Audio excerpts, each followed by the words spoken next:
Bueno, muy buenas tardes a todos los asistentes a este webinar que se está desarrollando el día de hoy en el marco de todos los webinars que se están desarrollando dentro del programa de Economía y de la red curricular número 1 del programa de Economía a cargo del doctor Diego Germán Martínez.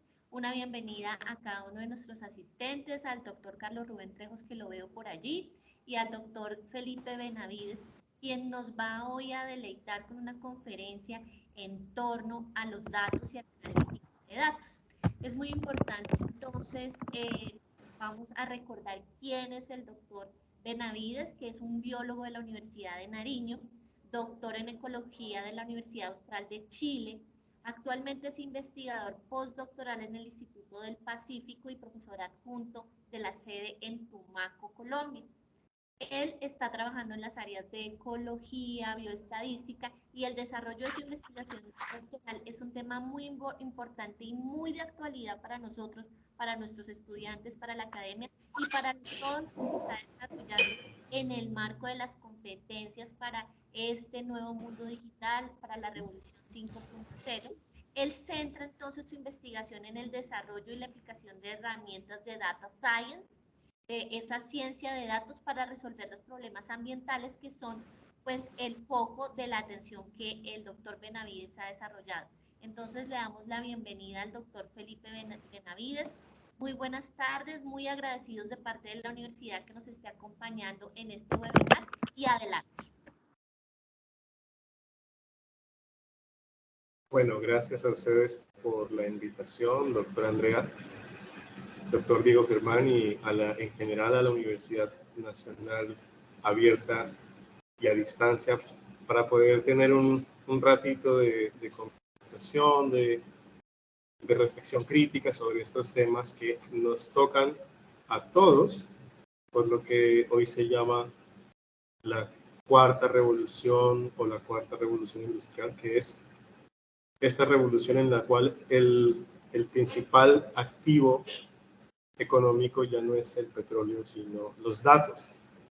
Y esto entonces configura unas nuevas relaciones de poder que deben ser visualizadas pues politológicamente para poder aprovechar al máximo lo que nosotros como investigadores podemos sacar de la revolución de los datos, pero también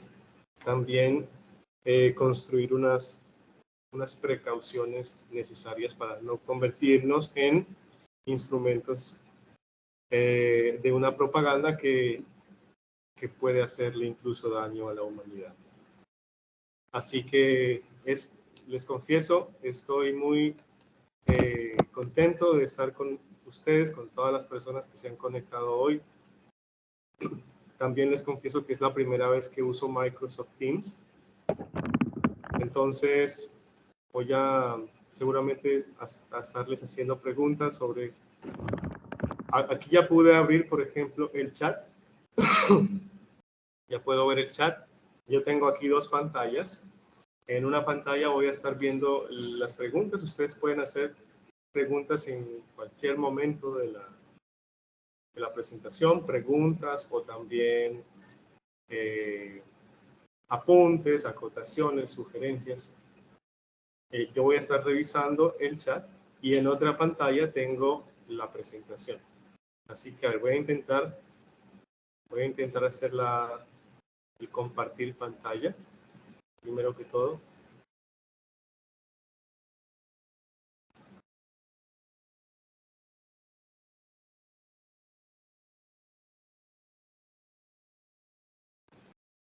Vamos a ver si ahí ustedes ya pueden ver mi pantalla. No, todavía no. Ya, en ese momento ya se ha compartido. Ok. Ya, doctor Benavides, ya estamos viendo su pantalla. Vale, muy bien. Entonces, los invito a que me cuenten a ver de dónde se conectan, de qué país, de qué ciudad, de qué institución. Mientras pongo lista la presentación.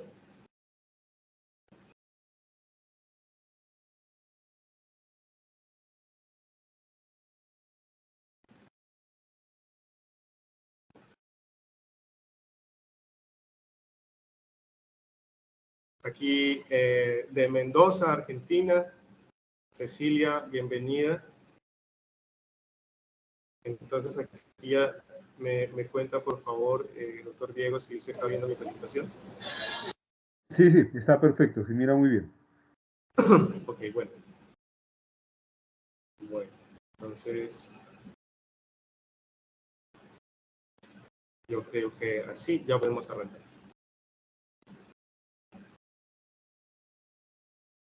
A ver, tengo un lío, y es que sí, como tengo dos pantallas, se me sale la presentación. Cuando le doy clic en la presentación se me va a la otra pantalla. ¿Cómo haría yo para que la presentación me quede aquí en la misma pantalla?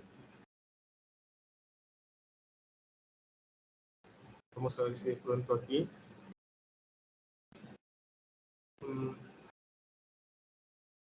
Doctor Benavides, ¿usted ya le dio compartir pantalla o compartir el PowerPoint?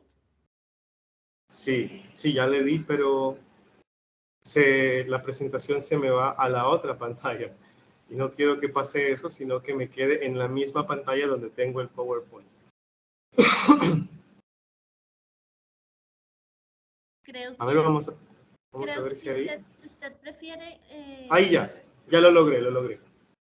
Ahí ya lo logré. Ahí estamos, ¿verdad? Ahí ustedes estaban viendo mi pantalla, ¿cierto? Sí, está perfecto. Ah, bueno. Así que, bueno, muchas gracias nuevamente. Ahora sí, les cuento entonces que esta presentación se llama Reflexiones críticas sobre la revolución de la ciencia de datos. Mi nombre es Iván Felipe Benavides y soy investigador postdoctoral, profesor adjunto del Instituto de Estudios del Pacífico de la Universidad Nacional de Colombia, sede Tumaco. Qué bueno ver en el chat participantes de tantas partes, de Valdivia, Chile, de Cali, Colombia, de Bolivia, de Bogotá, Colombia, de Bogotá, de Valledupar, de Medellín, de Argentina. Así que bienvenidas todas las personas que participan hoy. Siéntanse libres, por favor, de hacer las preguntas cuando ustedes deseen. Y bueno, ¿por qué esta presentación y por qué esta reflexión? En mi caso, yo trabajo desarrollando y aplicando herramientas de ciencias de datos, como la estadística, como el machine learning, como la inteligencia artificial, para resolver preguntas ambientales. En mi caso, pues como biólogo y como ecólogo, es lo que me compete. Sin embargo, desde hace un tiempo para acá, fue inevitable para mí, digamos, lateralmente a la investigación que hago, hacerme algunas preguntas, alejándome un poquito de lo que hago, ¿cierto? Y tratando de pensar más filosóficamente en qué es lo que estoy haciendo, para qué lo estoy haciendo y cómo con esto estoy aportando a la sociedad, a los estudiantes, a los otros colegas, porque claro, la revolución de los datos es algo en lo que, queramos o no, estamos sumergidos todos. En este momento, mientras estamos aquí, en el bolsillo del pantalón o en la mochila o en la cartera, tenemos un celular que está registrando cada segundo, casi cada segundo, datos de lo que hacemos. Donde estamos, por ejemplo, con el GPS, está registrando dónde estamos, qué compramos, porque hoy compramos cosas con el celular, a través de internet, qué buscamos, qué películas vemos, qué películas vemos, qué música escuchamos, qué comemos, y eso es una fuente de datos, de información que nunca antes existió en la historia de la humanidad. Imagínense entonces, si eso lo multiplicamos por todas las personas que tienen celular, y no solo el celular, sino además el computador, la tablet, ¿Qué más? Todas estas cosas, el teléfono, el televisor inteligente, el Smart TV, en el vehículo también. Todas estas cosas están registrando datos a un volumen, velocidad y variedad que son gigantescas, hasta tal punto de que nosotros no somos conscientes, no tenemos una referencia para dimensionar lo grande que es esto. Entonces, claro, todo lo que se puede hacer con esos datos y en manos de quién están esos datos, porque esos datos no están en manos nuestras. Esos datos están en manos de quienes son los dueños de la infraestructura de los datos. Entonces, ustedes ya pueden imaginar quiénes son, ¿cierto? Estas grandes empresas que se llaman el Big Tech o las empresas del Big Data. Y esto configura unas relaciones de poder que son nuevas en la historia de la humanidad, que tienen algunos tintes, algunos elementos de las anteriores épocas de la humanidad, como el feudalismo, el capitalismo, incluso el comunismo en la Unión Soviética, ya vamos a ver por qué. Y entonces eso es algo de lo que debemos estar alertas, al menos alertas de que todas estas cosas están pasando y cómo nosotros nos podemos enfrentar a eso. Entonces, esa es un poco la génesis de por qué esta presentación. Y como les digo, esto no tiene nada de técnico, no voy a presentar ni algoritmos, ni códigos, ni programación, ni datos en sí mismos, sino, como su título lo indica, son solamente reflexiones críticas. Bueno, la revolución, perdón, que estoy con una molestia. Estoy con una molestia. Viajé hace 4 días al sur de Chile y el cambio de clima me tiene un poco alterada el sistema respiratorio, así que les pido disculpas por eso. Bueno, la revolución de los datos implica muchas cosas. Fíjense ustedes aquí en esta presentación, todo lo que alimenta a lo que hoy conocemos como la ciencia de datos. Tenemos ciencia de computadores por un lado, analíticas por otro, donde quizá nos sintamos más identificados con estadística, con data mining. También tenemos una alimentación desde el manejo de los datos, desde el emprendimiento, e incluso desde el arte y el diseño, porque toda esta gran cantidad de datos que existe hoy en diferentes dimensiones de las ciencias, del conocimiento, tienen que ser visualizados y eso implica, bueno, que los gráficos tengan que ser bonitos, atractivos, ¿ya?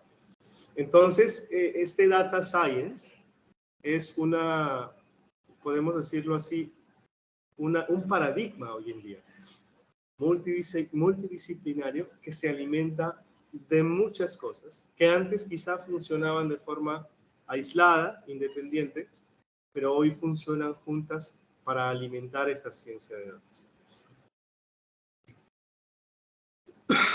Esta ciencia de datos, entonces, implica un cambio de paradigma.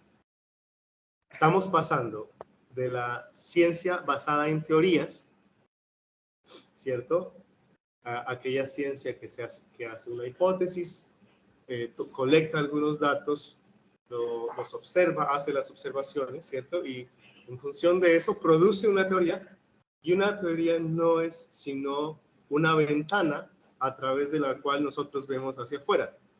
Por ejemplo, si hacemos la analogía con una casa, pues las teorías son una de las ventanas a través de las cuales nosotros vemos hacia afuera de la casa, pero no es la única. Lo que pasa es que en la historia de las ciencias, y donde se requieren soluciones prácticas, por ejemplo, en ciencias de la salud, para salvar la vida, resulta que esa ventana es en ciertos momentos más útil que otras, porque la casa también tiene otras ventanas, como la filosofía, el arte, la religión, etcétera, ¿ya? Pero las teorías científicas son una de esas ventanas. Ahora, con toda la cantidad de datos que se producen a través de todo este conjunto de lo que conocemos como las tecnologías, las nuevas tecnologías de la información y comunicación, gracias a esto hay una gran cantidad de datos y estamos entonces, más o menos hace 30, 40 años que empezamos a ver más el mundo a través de los datos. ¿Por qué? ¿Por qué este cambio de paradigma? Porque nos hemos dado cuenta entonces como sociedad que las teorías, con todos los supuestos y con todas las restricciones que tienen, porque ustedes saben que las teorías tienen unos supuestos para que puedan funcionar, se quedan muy cortas, se quedan muy pequeñas en comparación a cuando uno ve el mundo a través de esta gran cantidad de datos. ¿Por qué? Porque son ya los datos. Son de alguna manera una aproximación más directa a esa realidad que está ahí afuera de la casa. Entonces, de esta diapositiva, un poco la conclusión es que es un cambio de paradigma incluso a lo Thomas Kuhn, ¿no? Que escribió este famoso libro que se llama La estructura de las revoluciones científicas. Algo tiene esta revolución de los datos, algo tiene de eso que Kuhn describió como las revoluciones científicas. Quisiera preguntarles, porque no tengo conocimiento certero, ustedes quienes están aquí son principalmente de las áreas de la economía, ¿cierto?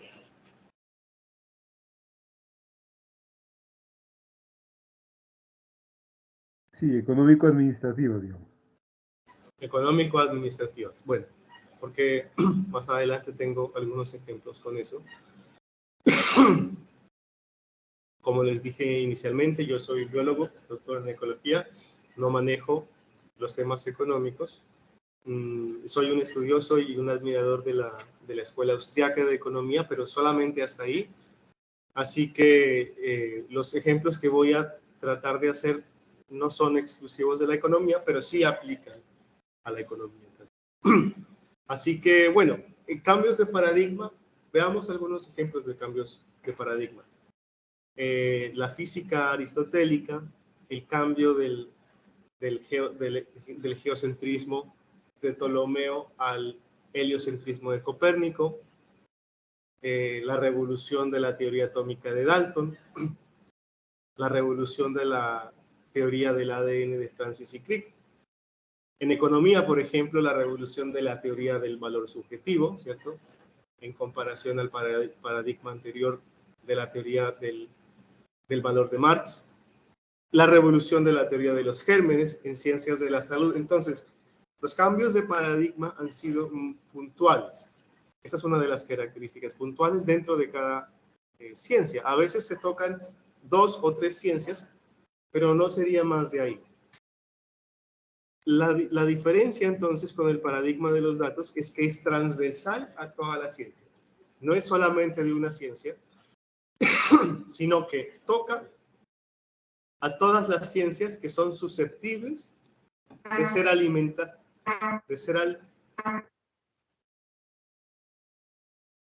que son susceptibles de ser alimentadas con datos. Esa es una diferencia entonces de este cambio de paradigma que estamos viviendo.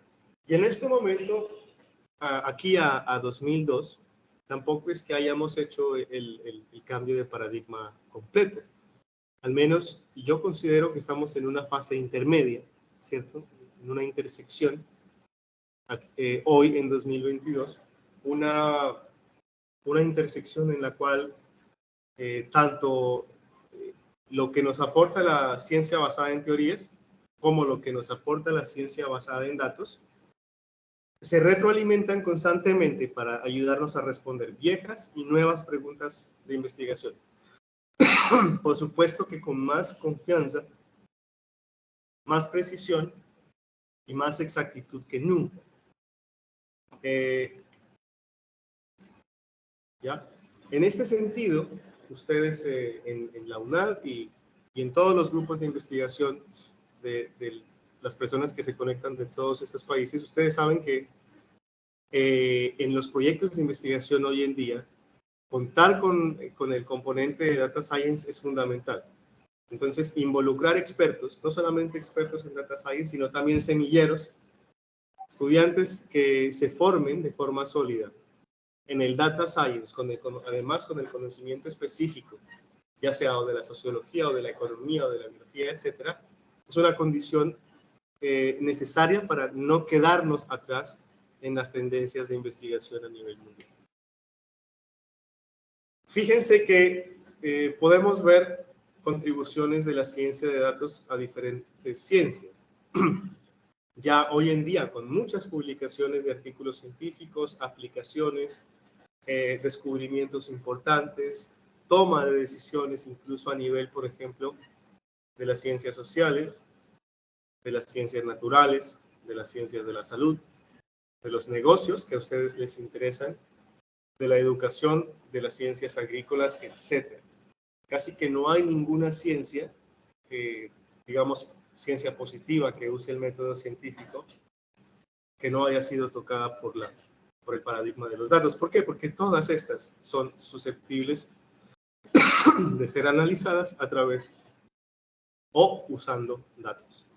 Hay un libro que les recomiendo, este de aquí, de Tom Hay y colaboradores del 2009, que se llama El Cuarto Paradigma. ¿Por qué cuarto? Porque recuerden ustedes cuál fue el tercero, el segundo, el primero, bueno, el tercero, el más inmediato fue la revolución industrial, ¿cierto? En el siglo XIX. Y el cuarto paradigma le llaman así. Y este libro es muy interesante porque hace un recorrido histórico, conceptual y metodológico por todas las ciencias que han venido a ser tocadas por la ciencia de datos, incluyendo las ciencias económicas que a ustedes les interesan. Aquí, por ejemplo, algunas contribuciones en economía, tanto de artículos científicos como de libros. Fijémonos en algunos títulos, por ejemplo. Fíjense, Ciencia de datos, análisis predictivo y Big Data. Una revolución que va a transformar las cadenas, el manejo y el diseño de cadenas de suministros. Este artículo de Matthew Waller del 2013 los recomiendo para que ustedes puedan tener una idea, al menos, general de cómo efectivamente esto está estudiando la forma de diseñar sistemas económicos y de diseñar negocios. Otro artículo dice métodos de aprendizaje automático métodos de aprendizaje automático que los economistas deberían conocer. ¿Por qué deberían conocer? Si ustedes, por ejemplo, están haciendo una vida académica en la economía, pero no solo académica, sino también, por ejemplo, de consultores gubernamentales en temas económicos, y siguen usando la misma econometría clásica, está bien, porque, digamos, no se trata de dejar las viejas herramientas olvidadas tampoco, pero si ustedes no conocen de esto, entonces va a llegar otro que sí conozca y ocupe su puesto de trabajo. Es necesario entonces para ustedes conocer sobre esto. Fíjense este otro título. Aprendizaje automático y contra los modelos de econometría tradicional. Dice, un estudio de mapeo sistemático. Básicamente aquí lo que hacen es comparar esta econometría tradicional, por ejemplo, los modelos de regresión, los modelos de series de tiempo autorregresivos, ¿sí? Todo eso, digamos, está empezando por la gran cantidad de datos, no son capaces de dar respuestas satisfactorias y por lo tanto hay que pasar a estos otros algoritmos de aprendizaje automático. Yo no diría necesariamente, como les dije hace un momento, para olvidarse de lo viejo, sino para complementarlo. Y por supuesto, aquí ustedes deben entender que hay escuelas y hay debates, Hay quienes dicen que nada de la econometría clásica sirve, que hay que olvidarse de eso y que hay que pasar de lleno a los modelos de inteligencia artificial, el aprendizaje automático. Y hay otros, como en mi caso, que decimos que, pues no, eso simplemente son nuevas herramientas que hacen más grande y más rica nuestra caja de herramientas para poder resolver un problema. Perdón, muchos problemas. Y aquí otros libros que les recomiendo de cómo el Data Science está revolucionando su área de estudio, que es la economía. Si les interesa esta presentación, supongo que pueden, yo no tengo ningún lío en que sea entregada para que ustedes la revisen. Por ejemplo, aquí otra cosa es que si ustedes van a Google Académico y hacen, por ejemplo, una búsqueda de Big Data y Economy o Economics, bueno, aquí yo lo he buscado en inglés, pero pueden hacerlo en español también. En este caso, fíjense, son 5.560.000 resultados de productos de investigación que tienen Big Data y Economy.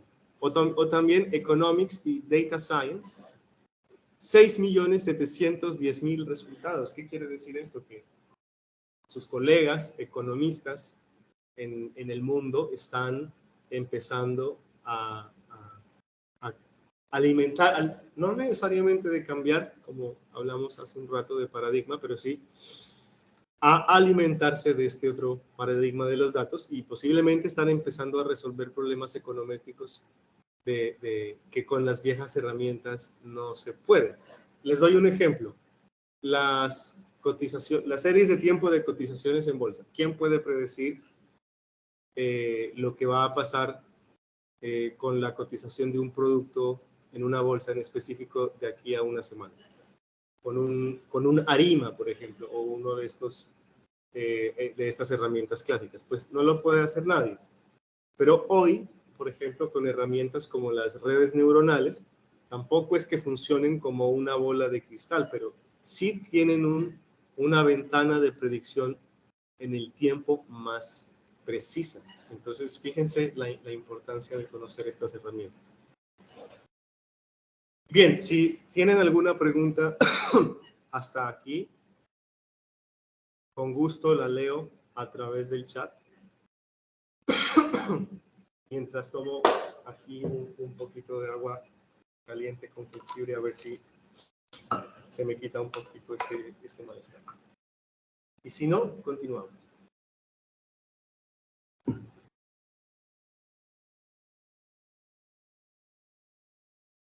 Aquí tenemos saludos de Florencia Caquetá, de Ocaña, en Colombia.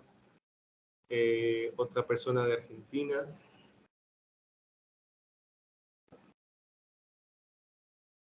Bueno, hay dos factores básicos, principales, que han permitido la revolución de los datos. Primero, es el acceso a datos grandes, aquí falta una B, grandes, variados y veloces. Esto en inglés se conoce como las 3B. Volume, de volumen, variety y speed, y velocity. Ya, entonces, cada vez más datos de mayor cantidad de tipo de variables y también más veloces en cuanto a su procesamiento, a su almacenamiento, etc. Y lo otro es que también esto es gracias al desarrollo y al acceso a algoritmos poderosos. Poderosos en cuanto a diferentes cosas que pueden hacer, como por ejemplo inferencia, predicción, pronóstico, clasificación, regresión, etc. ¿Ya? Un ejemplo que les pongo aquí son las redes neuronales. Las redes neuronales tienen quizá en este momento son las más eficientes para predecir cosas. A pesar de que su procesamiento es una caja negra, digamos, son poco explicativas, pero si el objetivo de investigación de uno es predecir, ¿sí? Las redes neuronales, en este momento no hay nada que las supere. Puedo mencionar otros algoritmos de inteligencia artificial y machine learning, por ejemplo, los gradient boosting, los XBoost, los random forest, las máquinas de soporte vectorial, los componentes principales, los K-means, bueno, en fin, son si uno se pusiera a ver ya a nivel técnico todas las herramientas de machine learning y de inteligencia artificial que hay para grandes datos, es increíblemente rico y variado para diferentes tipos de preguntas de investigación. Entonces, estas son las dos razones principales que han permitido la revolución de los datos. Pero, porque siempre hay peros y justamente esta presentación se trata de pensar sobre esos peros. Esa ventana del paradigma de los datos implica usar un volumen suficientemente grande, muchos datos, para que los algoritmos de inteligencia artificial sean capaces de aprender de los datos sin necesidad de recurrir a las teorías, con sus supuestos, con sus restricciones, etc. ¿Ya? Entonces, si estos muchos datos, que fíjense que yo he puesto muchos entre comillas, justamente porque, bueno, ¿cuántos son muchos? Eso depende de muchas cosas y en esta ocasión no, digamos, la idea no es definir cuántos son muchos, ponerle un límite, pero por lo menos sí podemos decir que son muchos más de los que somos capaces de recopilar con con la investigación o con el paradigma que solamente es basado en teorías. Entonces, para tener muchos datos, digamos, la misma recolección de los datos funciona dentro del paradigma de los datos, ¿cierto? Y si esto se combina, muchos datos se combinan con buenos algoritmos, vamos a tener predicciones, buenas predicciones, que podemos usarlas en buenas aplicaciones, buenas decisiones en temas económicos, ambientales, agrícolas, de salud, etc.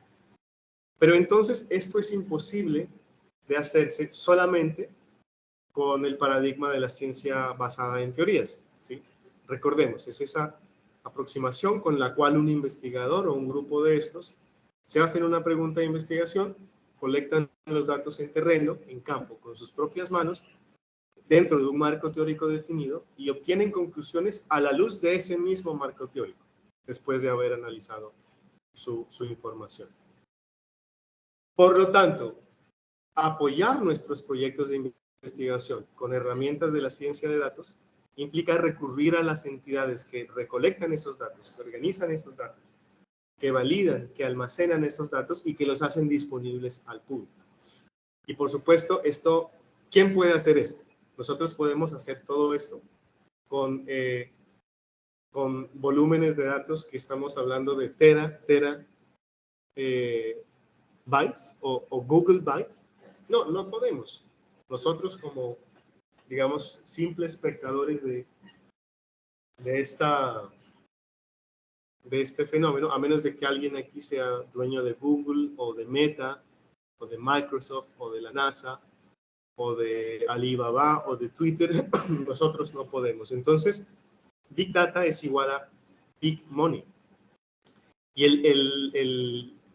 el mercado de los datos hace parte de una industria de más de 300 billones de dólares al año, cuya infraestructura solo puede ser mantenida por compañías como esta. Solamente pues por mencionar algunas empresas del top 10.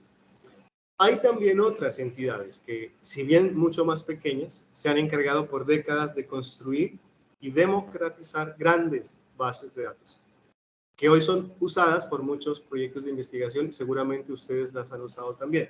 Me refiero a muchas de las agencias de la ONU, el Banco Mundial, la Organización de Estados Americanos, la CEPAL, en Colombia el DANE, el IDEAM, y todas estas instituciones estatales que en cada país son encargadas de recopilar y organizar estas estadísticas. Pero entonces, justamente, ¿ya? Dado que nosotros no tenemos la infraestructura del Big Data y debemos recurrir a los grandes del Big Data para alimentar nuestros proyectos con ciencia de datos, es aquí donde surgen dos preguntas inevitables de reflexión crítica. La primera es, ¿cómo? A ver, más bien, ¿podemos confiar siempre en estas entidades como fuentes transparentes de evidencia? Y la segunda pregunta es, ¿podemos seguir haciendo investigación de forma libre, independiente y autónoma si damos el salto completo al paradigma de los datos, haciendo ciencia de datos con Big Data? Entonces, estas son las dos preguntas que, esperando ustedes hayan tenido una comprensión, digamos, de lo que mostré anteriormente, como base, por lo menos. Estas son las dos preguntas que vamos a... no pretendo como dar una respuesta definitiva a ellas, porque estas preguntas son en sí mismas preguntas de una agenda de investigación en sociología y en politología que dan para muchos años, ¿ya? Pero sí vamos a caracterizar un poco los determinantes de estas preguntas para que podamos ser cautelosos y cuidadosos de cómo estamos entrando en este paradigma. Si ustedes tienen algunas respuestas, así como iniciales a estas preguntas, pueden responderlas a través del chat. A mí me encantaría ver qué opinión tienen ustedes. Vamos con la primera pregunta. ¿Ustedes creen que podemos confiar siempre en estas entidades como fuentes transparentes de evidencia? Y digo transparentes porque la investigación es la búsqueda de la verdad, ¿ya? Entonces, obviamente no nos van a servir datos que sean mentirosos o alterados. Buscamos fuentes transparentes de evidencia para que la respuesta a nuestras preguntas de investigación sea también lo más cercano posible a esa verdad que asumimos que existe y que buscamos. Entonces, ¿qué piensan ustedes? ¿Podemos confiar o no?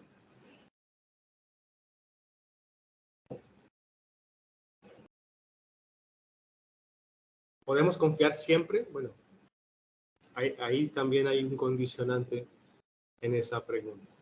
Andrea del Pilar Barrera dice que no. Carlos Rubén dice también, no siempre. Diego Germán dice parcialmente. ¿Ya? La segunda pregunta la voy a dejar ahí pendiente porque vamos a empezar a discurrir un poco sobre esa primera pregunta. Entonces, podemos confiar siempre en esas entidades como fuentes de información transparente. Y bueno, aquí hay que ser, digamos, honestos en que muchos de los datos que estas entidades han suministrado han sido buenos. La primera respuesta que yo diría es, en parte sí. Estos datos, muchos de estos datos han sido importantes para resolver problemas en diferentes áreas a lo largo de décadas y siguen siendo hoy. El problema es el siguiente, es que estas entidades hoy son centros de poder y como centros de poder no están exentas de la corrupción que viene del poder, porque la corrupción es un fenómeno humano. Por lo tanto, va a existir siempre, a menos de que nosotros pensemos que Google y que Meta y que la NASA sean entidades sacrosantas que nunca mienten y donde no hay nunca corrupción, lo cual sería inverosímil, ¿cierto? Así que, como son centros de poder, aquí, por ejemplo, Byung-Chul Han, que es uno de los filósofos más prominentes de este tema en el mundo, que les recomiendo que lo lean, principalmente su nuevo libro que se llama Infocracia. Él dice, bueno, dado que hoy el activo económico más importante no es ya el petróleo, sino que son los datos, entonces naturalmente se deriva la pregunta de quienes poseen una enorme cantidad de datos también poseen una enorme cantidad de poder. ¿Quiénes tienen los datos hoy? Básicamente, los datos son un oligopolio que lo ejercen principalmente 5 empresas. Y esas 5 empresas tienen en conjunto más dinero que muchos países de Latinoamérica. Incluso se comportan como países. Han tenido litigios, juicios internacionales contra otros países porque, por ejemplo, le cierran las puertas a sus servicios, y entonces estas empresas los denuncian en tribunales internacionales y les ganan. ¿Por qué? Porque tienen más plata que los países, ¿ya? Entonces, hoy del top 10 de empresas más grandes del mundo, 5 configuran el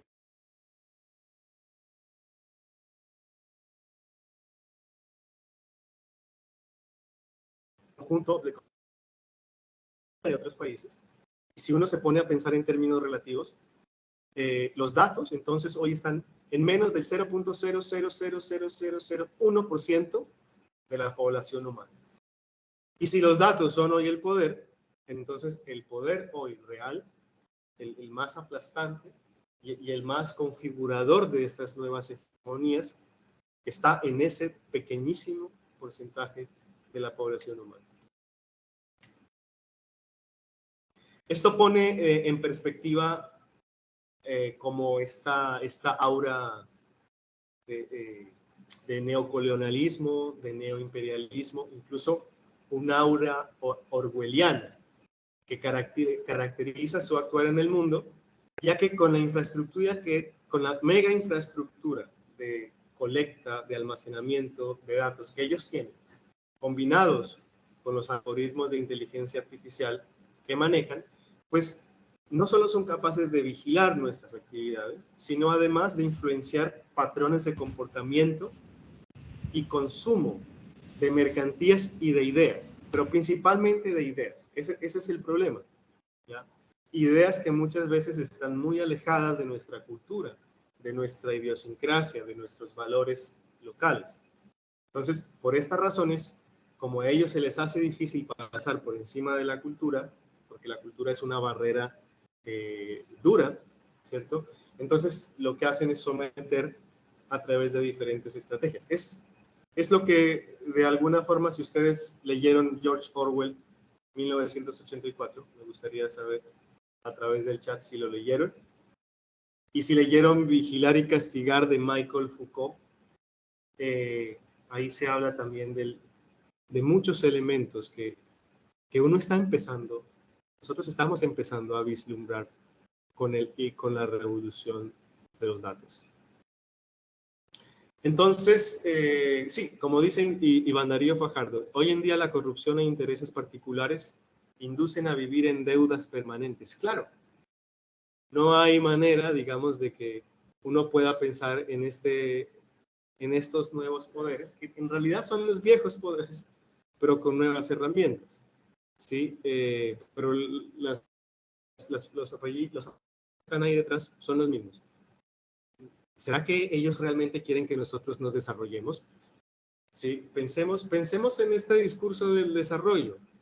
¿Será que esos países que ya se desarrollaron y que de alguna forma se creen, no, pues no como países en su totalidad, sino los que manejan, que ni siquiera son los políticos los ponen ahí como monigotes, pero quienes manejan estos grandes poderes, ¿será que realmente quieren que nosotros nos desarrollemos? ¿O es justamente a través del subterfugio del desarrollo que nos mantienen subdesarrollados?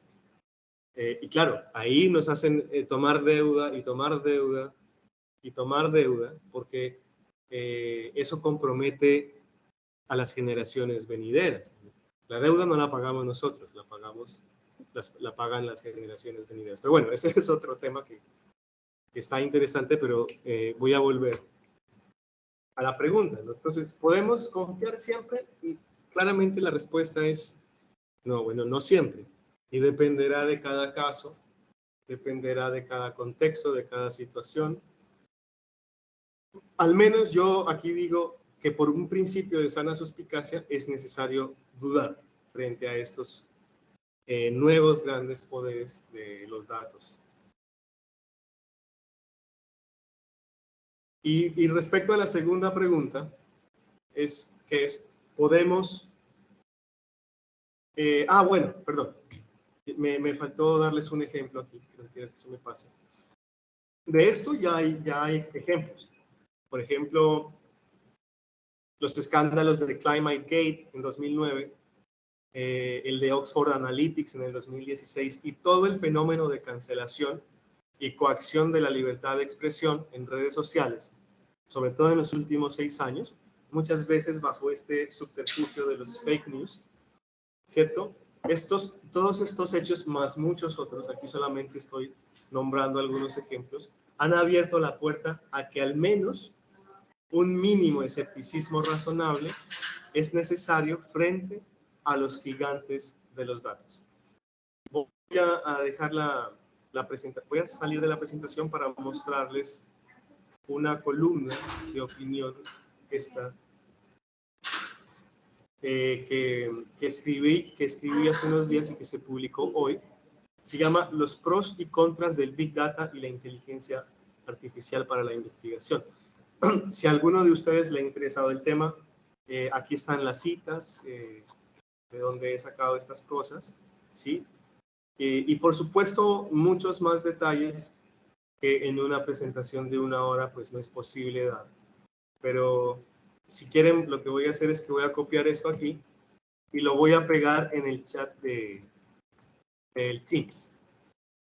Entonces parece que ahí se copió. Gracias, doctor. Bueno, y la segunda pregunta entonces.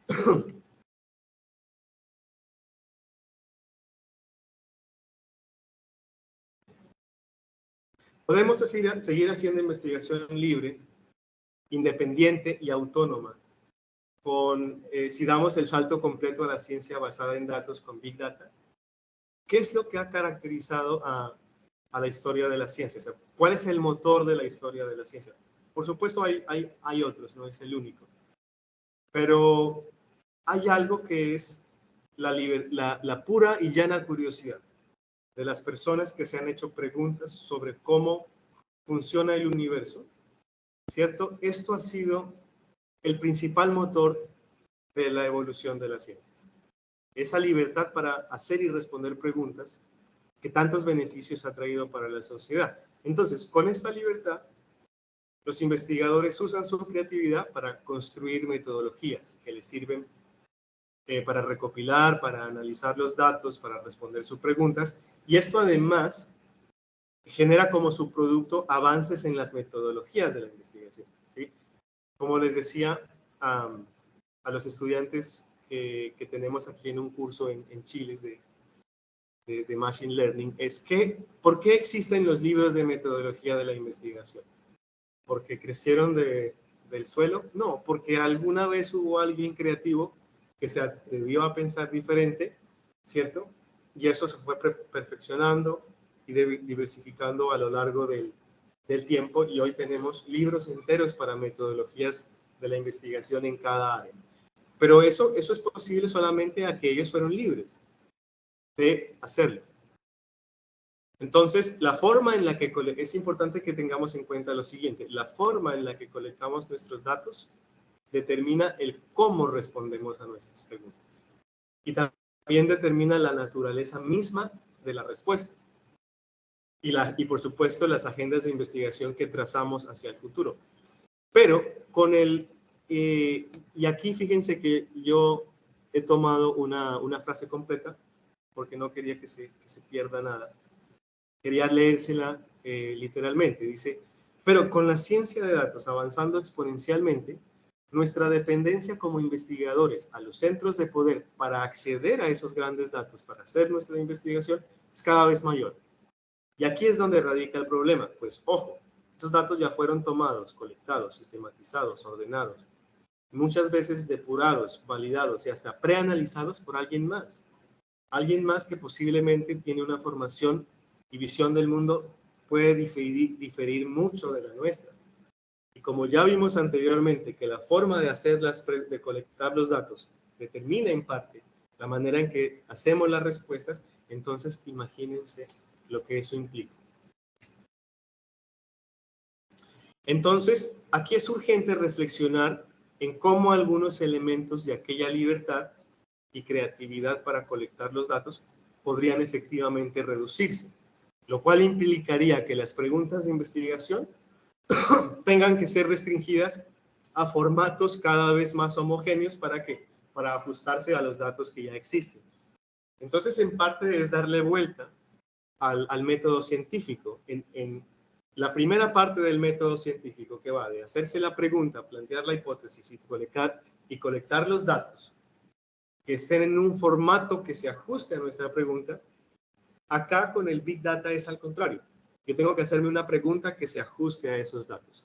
Hoy en día, por supuesto, yo tampoco estoy hablando de que las preguntas ya están reducidas, porque el Big Data ha permitido justamente una gran proliferación de preguntas de investigación. Eso es indudable, pero yo lo estoy poniendo como una perspectiva futura. Esta reflexión tiene una perspectiva futura. Digamos, como estamos aún en esa fase de transición entre el paradigma de los datos y el paradigma de las teorías, y ambos se retroalimentan, entonces, digamos, es justamente por eso que el Big Data permite más preguntas. Pero si uno da el paso completo, pues uno tendrá que ajustar necesariamente las preguntas a esos datos. Entonces, aquí hay no solamente una inversión de ese elemento epistemológico del método de investigación que va de las preguntas a los datos, sino que esto delinea un escenario distópico en el cual las preguntas de investigación quedarán supeditadas a tener que moldearse a la visión exclusiva de aquellos que tienen los datos, de aquellos que tienen la capacidad de construir y mantener mega infraestructuras de Big Data. Y como habíamos dicho anteriormente, que la relación entre los que tienen los datos y los que usamos los datos, y los que los producimos también, porque nosotros los producimos pero no los tenemos, es una relación de poder.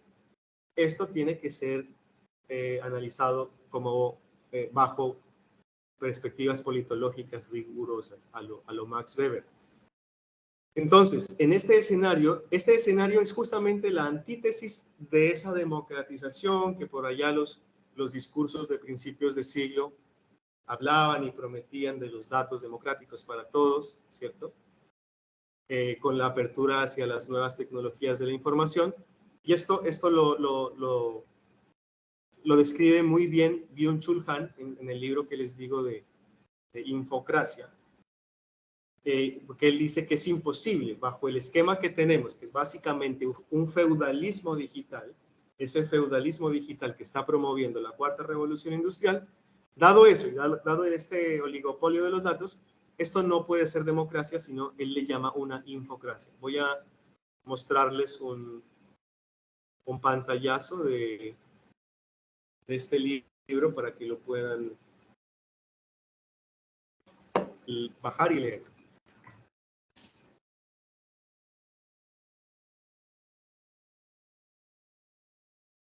Aquí está.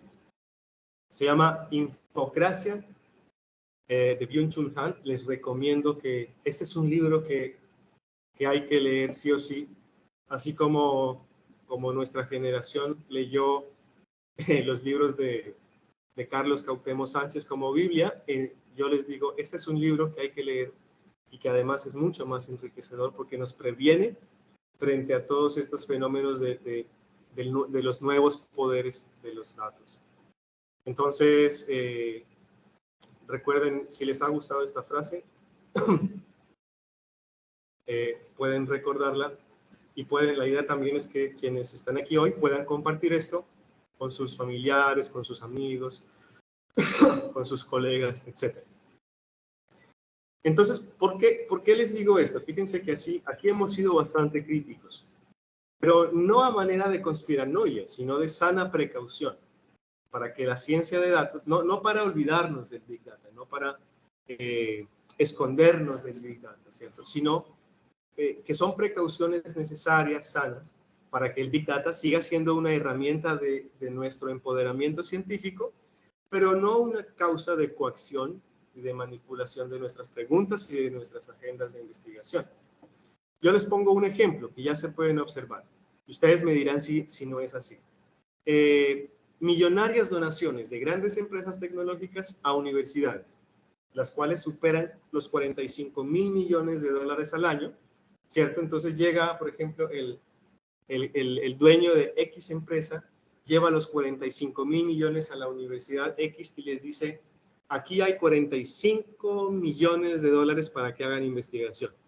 Si eso fuera así, y esos 45 millones de dólares pudieran ser, digamos, distribuidos entre todos los investigadores para el programa de investigación que ellos quieren, eso está genial. Pero no es así, porque le ponen una condición. Tiene que ajustarse a estas dos líneas de investigación.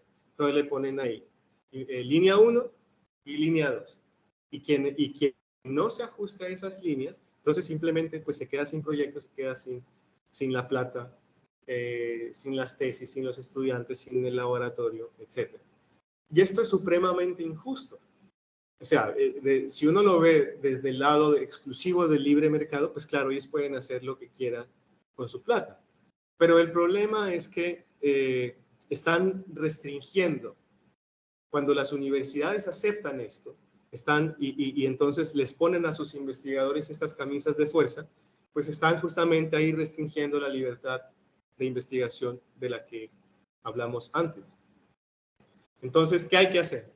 Y esto pasa o no. Entonces, uno hace su proyecto, pero mira, es que tiene que estar en esta línea y en esta línea. Entonces, uno tiene un proyecto que puede que no tenga nada que ver con esa línea, pero tiene que llenarlo de eslogans y de frases que tienen que ver con esa línea. ¿Ya?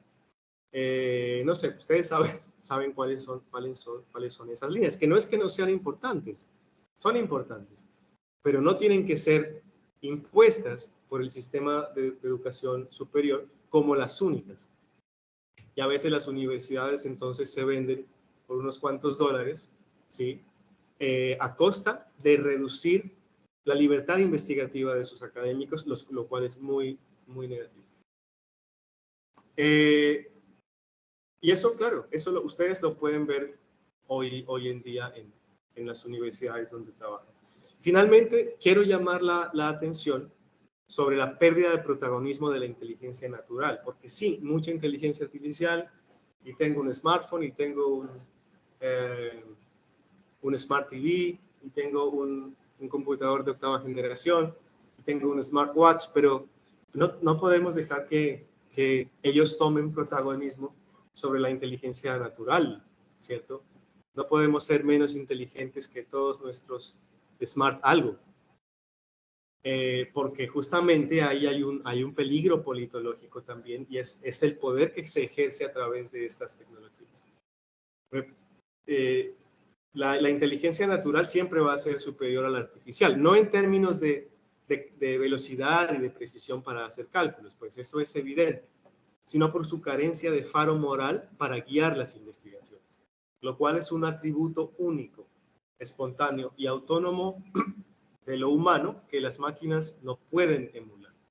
Entonces, esa labor de concebir, reflexionar, calibrar, aplicar y pensar las preguntas de investigación tiene que seguir siendo algo nuestro, humano. ¿Sí? Y para eso hay que seguir usando las viejas herramientas clásicas y confiables de la inteligencia natural. Hay que tener cuidado entonces, en este punto, con aquellos discursos que afirman que el trabajo humano debe ser reemplazado por las máquinas y por los algoritmos. Eso es básicamente el pilar fundamental de la cuarta revolución industrial. Que, ojo, se la venden muy bonita, pero cuando ustedes leen los libros de estas personas, busquen Cuarta Revolución Industrial, ahí se van a dar cuenta que lo que se quiere es reemplazar el trabajo humano por máquinas. Entonces, ¿qué va a hacer del trabajo humano? Ya en un mundo donde hay poco trabajo, en estos países donde hay poco trabajo, y que además vengan máquinas y algoritmos a hacer lo que nosotros hacemos, piensen en eso. Hay que entonces tener cuidado con esto. Fíjense que hasta hace 20 años, eso solo era una fantasía de Hollywood, pero hoy en día es una realidad preocupante, promovida por, entre comillas, bueno, filántropos, metacapitalistas, que ya cuentan con la tecnología para hacerlo realidad. Entonces, nosotros como académicos, como estudiantes, como investigadores, como miembros de una sociedad libre o que busca la libertad, ¿cierto? Es nuestro deber ser críticamente reflexivos ante esto y no instrumentos de una propaganda globalista. Por supuesto, la investigación científica generada en la universidad debe estar siempre abierta a la utilización de nuevas tecnologías, que la potencien, que la perfeccionen y que asimismo perfeccionen su función social. Por eso yo invito al uso, al conocimiento, al estudio y al uso del data science, ¿cierto? Pero también tenemos que ser críticos, cuidadosos, alejarnos de esa tentación de entregar nuestra soberanía intelectual por unos cuantos dólares, ¿cierto? Pero donde perdemos toda la libertad de hacer investigación con esa curiosidad, con esa autenticidad natural que, como vimos anteriormente, es uno de los pilares fundamentales de la historia de las ciencias. La ciencia de datos como herramienta, súper. Los invito a que la exploren, a que la apliquen, ¿cierto? Pero también a reflexionar de forma crítica por todas las consideraciones aquí expuestas. Así que bueno, eso fue. Les agradezco muchísimo por permitirme compartir estas reflexiones y espero que sean semillero de otras reflexiones. Doctor Benavides, pues muchísimas gracias por esta interesante conferencia. Nos ha dejado muy claro el papel del Big Data como una herramienta que nos sirve para desarrollar muchos procesos de investigación, de negocios, de estrategia, pero que lo más importante en torno a toda esta adopción digital que está viviendo nuestra sociedad es que siempre tengamos claro la importancia que tenemos como seres humanos y las cosas que son realmente valiosas y que podemos nosotros seguir realizando como humanidad y como personas que desarrollan la inteligencia, como usted bien lo decía, y que desarrollan también procesos que permitirán que afinemos esos lazos de humanidad y de ser cada día una sociedad mucho más humanista e igualitaria. Entonces, muchas gracias por esas reflexiones. Quisiera saber si alguien tiene preguntas en el chat para nuestro conferencista.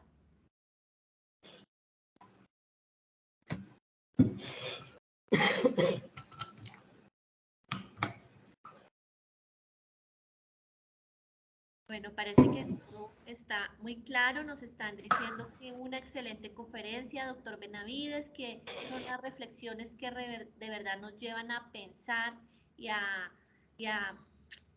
visibilizar nuevas formas de ver la vida, de analizar los datos. Y veo una manito levantada. Vamos a ver, el doctor Carlos Rubén Trejos. Adelante, doctor Trejos. Buenas tardes. Muchas gracias, doctor Andrea.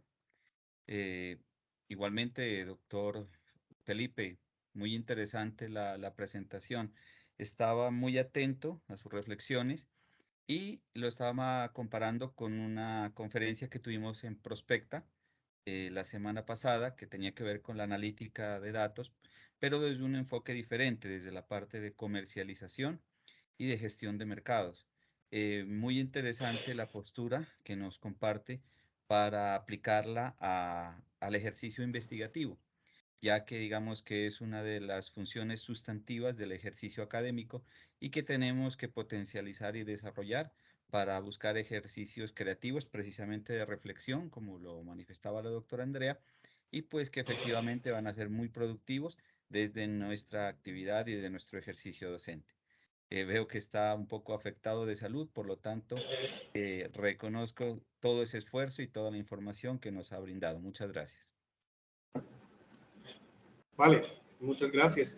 Si alguien tiene alguna pregunta que de pronto no quiere hacerla ahorita, yo voy a poner mi correo electrónico aquí en el chat para que me escriban y si quieren eventualmente sumarse a escribir algún artículo sobre esto, Nosotros trabajamos tanto proyectos de investigación que tienen que ver con data science, pero también reflexión filosófica crítica sobre el mismo. Si eventualmente alguien tiene ganas de hacer una tesis en economía o un proyecto de investigación en economía y quiere asesoría o ayuda o guía al respecto, con gusto, ahí está mi correo y veremos si podemos ayudar.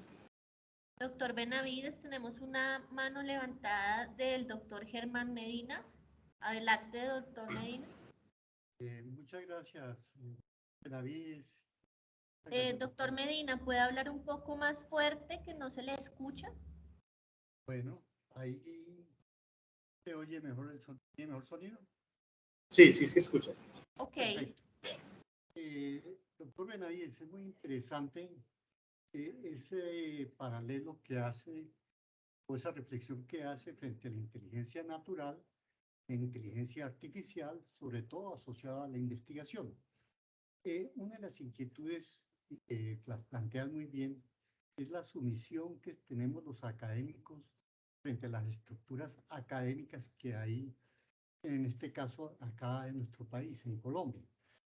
Yo creo, no sé si esté equivocado, que nosotros los investigadores debemos de anteponer nuestros intereses a través de la inteligencia natural para desarrollar la investigación y que todo lo que es inteligencia artificial sea como un soporte que nos ayude a sacar nuestros elementos naturales para desarrollar nuestra investigación y no que sea al contrario como quiere todo el Big Data. Estoy más o menos centrado en esa idea, profesor. Muchas gracias, profesor Carlos Rubén Trejos. Sí, es una reflexión correcta y es justamente lo que reflexionamos en este artículo que les acabo de enviar y en la presentación. Porque si uno se nutre de la ciencia de datos con toda su transdisciplinariedad, pero como una herramienta, eso es correcto. Eso potencia nuestras investigaciones y ya hay muchos artículos, libros publicados donde se demuestra que eso es así. Por ejemplo, en el área en la que yo trabajo, que son problemas ambientales, de contaminación, de extinción de especies, ¿sí? Los algoritmos del Machine Learning, por ejemplo, que hacen parte de esto, han solucionado problemas que no tuvieron solución por 50 años. Lo mismo en la econometría, lo mismo en las ciencias de la salud. O sea, cuando uno ve en el data science y en el big data una herramienta, es una forma de empoderamiento que no hubo antes en la historia de las ciencias. Hasta ahí correcto. Pero cuando uno la toma como una ideología, ¿sí? y digamos estas ideologías están escritas, hay documentos oficiales al respecto de la cuarta revolución industrial, ahí es donde uno arriesga a entregar la soberanía intelectual de la que yo hablo, ¿no? Porque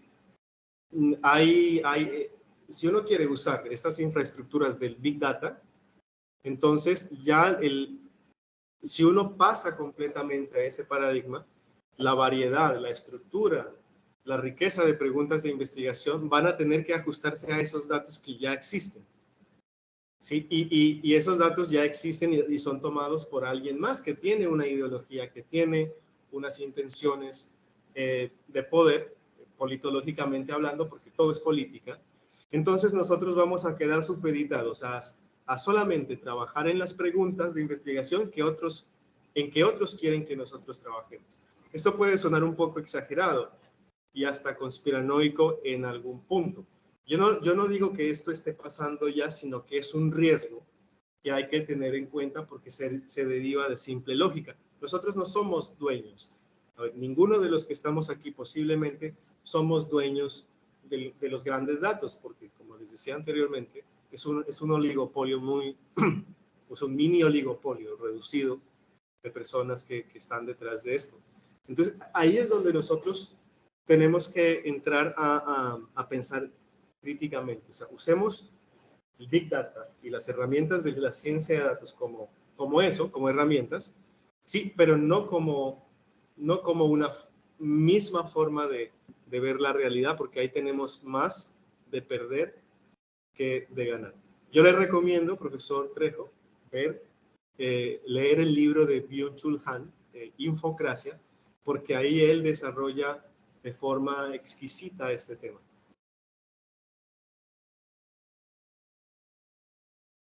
Pues gracias, doctor Benavides. Ha sido una charla muy interesante. Nos ha abierto un panorama demasiado amplio y muy concreto en torno a la libertad y a la autonomía que se tiene desde la academia. Muchísimas gracias por su participación, por compartir con nosotros estos conocimientos. Hay una pregunta más, parece, de Germán Medina. Fue la pregunta que contestó hace un momento, doctor Benavides. Ah, es que le dejó levantada la mano. Ya, ok, doctor Andrea, muchas gracias. Entonces, creo que sí tenemos una pregunta, la última pregunta, nos la están haciendo en el chat, es de José Edilberto Arias Urrego. ¿Existen algunas regulaciones para la recolección de estos datos? Principalmente no, porque, a ver, esa es una excelente pregunta. Y pone de manifiesto un debate que yo siempre tengo sobre el neoliberalismo, porque para mí el neoliberalismo no existe, o sea, no es una escuela de pensamiento económico como tal, sino que fue una palabra que se inventó Alexander Rustov como un punto intermedio entre el socialismo y el liberalismo. Pero aquellas cosas que se consideran hoy como neoliberalismo puede que tengan, fíjense, una explicación así, porque estas empresas recolectan datos sin ninguna regulación, ¿sí? Y a aquellos países que han querido ponerle regulaciones, o sea, si uno entiende entonces esta vieja estructura del neoliberalismo como transnacionales, multinacionales que operan en los países sin regulaciones, con cero regulaciones estatales, aquí se cumple, ¿cierto? Porque Google, Facebook, no tienen casi regulaciones importantes para recopilar todos estos datos. Y recuerden que justamente el escándalo de Oxford Analytics en el 2016, donde se dieron cuenta que Facebook vende nuestros datos a empresas de analítica de datos para construir algoritmos de inteligencia artificial, eso justamente se dio es porque no hay regulaciones. Entonces, aquí debería, o sea, el deber ser es que debería tener más regulación, pero estamos nosotros enfrentándonos a un leviatán, ¿sí? En términos jovesianos, a un leviatán del que no somos capaces de ver su tamaño. Esto es enorme y por supuesto, aquí también entra un tema de que me gusta llamarle más bien neoliberalismo cultural, que es más que las mercancías, son las ideas que nos están imponiendo. Y entonces, ¿sería necesario? Sí. ¿Es posible? Bueno, pero es muy difícil y pasan por encima incluso de las soberanías de las naciones. Compran las soberanías, porque al tener el poder, tienen el dinero y al tener el dinero, incluso yo les digo, son capaces de poner presidentes.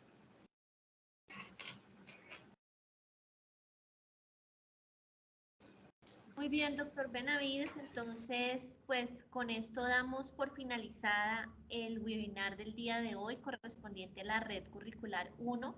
Sabemos muy bien que usted nos compartió su correo electrónico a través del chat para que quienes sigan teniendo dudas e inquietudes al respecto puedan contactarse con usted y seguir ahondando en este interesante tema. A nuestros asistentes agradecemos por su participación, por acompañarnos en este webinar y también agradecemos mucho que hagan el diligenciamiento tanto del listado de asistencia como la evaluación del evento. Muchas gracias al doctor Felipe Benavides, al doctor Diego Germán Martínez Delgado, líder de la Red 1 de Economía, la Red Curricular 1 de Economía. Es un gusto contar con su asistencia y los esperamos en el próximo webinar de las redes de economía. Una feliz tarde para todos. Gracias, feliz tarde. Compañeros, por favor, no olviden la firma de asistencia y la evaluación del evento, por favor. Muy importante para la universidad contar con esta información. Muchísimas gracias.